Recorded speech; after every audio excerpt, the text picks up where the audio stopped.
아까 추신문에서 의원들을 끌어내라고 한 것이 아니라 국회 안에 들어가 있던 요원들을 빼내라고 한 것이다. 이런 취지의 네. 답변을 하셨죠. 네. 이 본회의 의사당 안에는 들어가 있던 요원들이 있었습니까? 없었습니다. 없었죠. 그리고 의원들이 아니고 요원들일 것 같으면 이 군인들이라는 얘기잖아요. 그렇습니다. 그러면 그 철수하라고 그냥 말로 지시하면 되지 뭘 끌어냅니까? 그게 아니고요.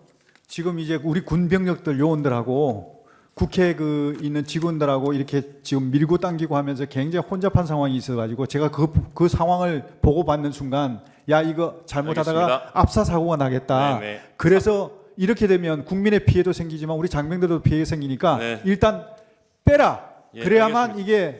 이게 충격이 완화될 수 있지 않냐. 알겠습니다. 그 얘기입니다. 그 청구인 측 질문에서 특전사는 의사당 내이고 수방사는 경내고 경찰은 담장 밖이라고 이렇게 질문을 할 때 증인께서 맞다고 말씀을 하셨는데 실제 특전사가 국회 본 의사당에 얼마나 들어가셨는지 아십니까? 280명.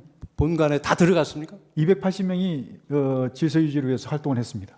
다 들어간 걸 확인하셨습니까? 아니 확인한 것보다 제가 보고를 받았습니다. 그렇게. 그러니까 그게 지금 이제 오해를 좀 280명은 국회 경내에 들어간 인원을 말하는 거고요. 맞습니다. 예, 맞죠? 예. 본청에 본회의장 안에 건물 안에 들어간 사람은 12명밖에 안 돼요. 7079대 묵 깨고 창문 깨고 그거를 좀 오해를 하시고 예. 건물 안에 있었던 그죠? 게 280명이라는 예, 예. 겁니다. 건물 안에. 실제 수방사는 212명이 현장에 갔는데 실제 48명인가밖에 네, 못 맞습니다. 한 들어가고 50명 밖에, 그것도 예. 건물 내도 못 들어가고 그렇습니다. 경내 대기했고 그렇습니다. 나머지 병력은 담장 밖에 맞습니다. 대기하고 있었습니다. 예, 예. 저도 좀 어제 사진 보고 저거 하는데 그 본회의장과 또 국회 관계자들의 사무실이 있는 본관 건물이 있고요. 예. 또 국회 마당이 있고 담벼락 바깥에 또 경찰이 있었지 않습니까? 예. 근데 특전사 요원들이 그 본관 건물 안으로 한 20여 명이 들어가는 사진을 어제 봤거든요. 네. 근데 거기서 이제 제지를 하고 뭐 이렇게 소화기를 쏘니까 다들 이렇게 나오던데 그 특전사 요원들이 그러니까 우리 장관님 보시기에 그 본관 건물 밖에 마당에 주로 있었습니까? 아니면은 본관 건물 안으로 그 많은 인원이 다 들어가 있었습니까? 280명은 본관 안쪽에 하여튼 복도든 어디 이쪽 곳곳에 가 있었습니다. 증인이 생각하는 이 사건 계엄의 목적은 거대 야당의 경종을 울리고 부정선거의 증거를 수집하기 위한 것, 이렇게 정리하면 됩니까? 네. 이 사건 계엄의 목적이, 다시 정리하겠습니다. 이 사건 계엄의 목적은 거대 야당의 경종을 울리고 부정선거의 증거를 수집하기 위한 것이다. 부정선거에 대한 증거를 수집한다는 것보다 부정선거에 대한 실체를 제대로 파악을 해서 그 부정선거에 대한 그 국민들에게 네. 이게 있었는지 없었는지, 정말 있었다면 없었다면 국민 부정선거 없으니까 걱정하지 마세요라고 얘기하면 될 것이죠. 이러한 이유로 비상계엄을 선포할 수 있다고 생각을 하시는 거죠? 그러니까 이러한 목적을 위해서 비상계엄을 선포할 수 있다, 이렇게 생각을 하시는 거죠? 그 비상계엄 요건은 네. 대통령님께서 판단하시는 것이기 때문에 알겠습니다. 그 요건에 대한 것은 대통령님 몫이라고 생각합니다. 아까 주신문에서 말씀하실 때 증인께서 국회에 병력을 투입시킨 이유가 국회 봉쇄나 침투가 아닌 국회 질서 유지였고 따라서 처음부터 국회를 봉쇄할 아무런 계획도 없었다, 이렇게 말씀하셨어요. 네. 그렇게 말씀하신 거 맞죠? 네. 그런데 실제로 보면 국회의장께서도 그 출입구로 못 들어가서 담을 넘어서 들어갔고, 그리고 일부 국회의원들께서는 그 차단한 병력들이 그 진출로를 열어주지 않아서 국회에 못 들어간 그런 경우도 있었거든요. 그래서 증인께서 말씀하시는 거하고 달리 실제로는 국회 봉쇄가 목표가 아니었나 하는 그러한 정황들이 많이 보이는데 그 점은 어떻게 네, 생각하십니까? 재판관님 말씀 존중합니다. 그런데 저는 생각이 좀 다른 게 말씀하신 대로 제가 만약에 봉쇄를 했다 그러면 국회의장님이 담을 넘어가서는 안 됩니다. 담을 넘어갈 수 없어야 맞는 겁니다. 봉쇄라는 개념 자체는요, 손에 손잡고 정말 울타리를 다 에워싸서 한 사람도 들여보내지 않는 것이 봉쇄입니다. 그런데 정말 많은 사람들이 담을 넘어갔다고 그러더라고요. 그건 봉쇄가 안 됐다는 겁니다. 그런데 출입구 위주로 출입구는 왜 막았을까요? 그러니까 출입구 위주로 이제 출입을 통제한 것이죠. 그러니까 출입 통제라는 의미가 출입을 통제한다는 의미가 출입을 완전히 전면 금지한다는 의미가 아니고 출입 통제라는 의미에는 근데 국회의원들을 막았잖아요. 국회의원들 통과를 중간에 다 시켰지 않습니까? 저는 그렇게 알고 있는데. 그게 막았다가 또 통과시켰다가 또 다시 막았죠. 아, 그건 제가 잘 모르겠는데 저는 이제 거기서 통과를 시킨 걸로 좀 알고 있었거든요. 이 구체적인 문안도 직접 증인이 작성하신 겁니까? 네, 그렇습니다. 타이핑도 직접 하시고요. 네, 그렇습니다. 어떤 컴퓨터로 작성하셨나요? 어떤 컴퓨터로? 노트북으로 했습니다. 노트북 어디에 있는? 제가 가지고 있던 개인 노트북. 어디에 가지고 있던? 관사에. 네. 워드 프로그램 뭐 쓰셨어요? LG 건데 하나 아니요. 그 노트북 묻는 게 아니고 한글 이거 뭐 프로그램 작성하려면 프로그램 띄워놓고 하셨을 거 아닙니까? 제가 과거에 계속 이렇게 기고문을 많이 썼고 네네네. 제가 기고 활동을 많이 했고 방송 활동을 많이 하다 보니까 그 쓰던 게 있었습니다. 네. 거기에 그 프로그램을 가지고 했습니다. 그 프로그램 이름이 뭔지는 모르세요? 제가 그 프로그램 이름 잘 모르겠습니다. 그 두 번째 항을 보면 임금을 포함해서 국회 관련 자금을 완전 차단한다 이런 내용이 있어요. 네, 이거는 국회 활동을 전면적으로 못하게 하겠다는 의미 아닙니까? 그거 아닙니다. 그게 아니고 국회를 통해서 지원되는 그런 지급되는 그런 이제 각종 지원금 이런 어떤 그 보조금 이런 것들을 임금도 있어요. 임금. 이건 임금비가 아닙니다. 그러면 아시다시피 임금을 명목으로 해서 어떤 부당하게 나가는 것들 이런 것들을 색출해서 차단하라 이런 뜻이죠. 요 세 줄짜리 문장에 뭐 많은 뜻이 포함되어 있네요. 그렇습니다. 그다음에 지금 제일 문제되는 국가비상입법기구 아까 뭐 답변을 하셨는데 여기에 국가비상입법기구 명시적으로 이렇게 돼 있어요. 증인이 작성하셨다니까 맞습니다. 물어보는데 예. 증인 근데 아까 이거를 긴급재정입법권 의미라고 이렇게 말씀하셨는데 네. 그 둘을 구분을 못 하세요?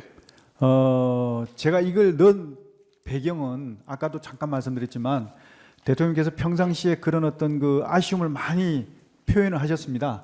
이게 참 정부 여당에서 이렇게 참 그 민생 살리기, 경제 살리기를 위해서 입법 활동을 하면서 막 법안을 그 이 100개 이상을 이렇게 참 했는데 다 거대 야당에 차단되고 그러다 보니까 이게 참 네, 이런 것들이 알겠습니다. 아까도 제대로 취지 몇 개만 말씀하셨으니까. 살려도 예, 거기까지 국민의 듣겠습니다. 삶이 훨씬 더 좋아질 텐데 하는 아까 아쉬움 때문에 이 문건 이 하단에 페이지 표시 8인지 6인지 돼 있는 거 이건 증인은 모르는 거라고 하셨죠? 모르는 게 아니라 이건 없었던 겁니까? 예. 혹시 증인이 사용하신 이거 작성하실 때 사용하셨던 그 워드 프로그램에 밑에 페이지 표시가 나오지 않던가요?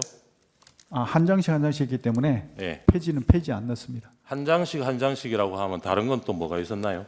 기재부 장관뿐만이 아니고 예. 외교부 장관도 있었고 또 그 경찰청장 경찰청장. 또 국무총리 네. 총리 거도 있었습니까? 예. 증인은 대통령에게 계엄을 하기 위해서는 수도권 일대에 있는 부대가 모두 들어와야 하고 1군단, 7군단 최소 2만에서 3만, 최대 5만에서 6만 병력을 동원해야 한다고 말을 했는데 대통령이 이 계엄은 아주 짧게 반국가 세력에게 경고를 하는 차원에서 하는 것이니까 소수만 동원하라고 하셨죠. 네, 그 부분에 대해서는 저도 그 다음 조금 질문이 있습니다. 예. 제가 또 질문하겠습니다. 이에 증인이 약 3,000에서 5,000명 정도의 병력 규모를 건의드렸더니 대통령은 250명 정도만 하고 우발적인 사고가 절대 일어나지 않도록 숙련된 간부들로만 편성된 부대들을 국회에 투입하라고 이렇게 지시한 바 있죠. 예, 그렇습니다. 예, 그래서 간부들로만 구성된 특정사가 고려 대상이 된 것이죠. 네, 그렇습니다. 이에 증인은 250명 가지고는 국회의 질서를 유지하고 경기하기에는 너무 부족하다라고 얘기했더니 다만 그 인원으로는 그래서 대통령이 30명을 더 추가해서 280명으로 정했고 국회 병력을 투입하고 다만 그 인원으로는 질서 유지가 힘드니까 경찰 인력을 추가 투입하기로 그렇게 해서 질서 유지를 돕도록 한 것이죠. 네, 그렇습니다. 예. 그러자 증인이 그렇게 되면 이게 계엄입니까? 라고 말하니까 대통령은 지금까지의 비상계엄에서 해왔던 생각은 하지 말자. 이번 계엄은 과거에 해왔던 비상계엄과는 다르게 하고 싶다. 라고 말하면서 야당과 반국가 세력에 대한 경종을 울리기 위한 충격요법이 필요하다는 차원에서 하는 것이니 최소한의 병력으로 국민들의 안전을 우선해서 해달라고 하면서 그렇게 준비해달라고 했죠. 네, 제 생각은 틀렸지만 다르지만 예. 대통령 지시기 때문에 거기에 대해서 존중하고 준비를 했습니다. 저는 과거의 계엄을 보면 1군단이나 7군단 병력들이 주력이었습니다. 예. 물론 지금 이제 상황이 좀 다르긴 하지만 과거의 사례를 보면 그 병력들이 주력으로 들어오고 수방사 특전사 병력들은 보조 병력입니다. 초기에 일부에 들어와서 이제 하는 초기 대응 부대 정도인데 주력을 다 빼버리고 초기 병력 그것도 간부들만 하라고 하시니까 야 이게 내가 할 수 있겠냐 하는 의문도 들고 해서 조금 대통령한테 그런 말씀을 드린 겁니다. 예. 재판장님 건의사항이 있습니다. 네. 지금 제가 개인적으로 형사 재판을 진행 중에 있습니다. 네.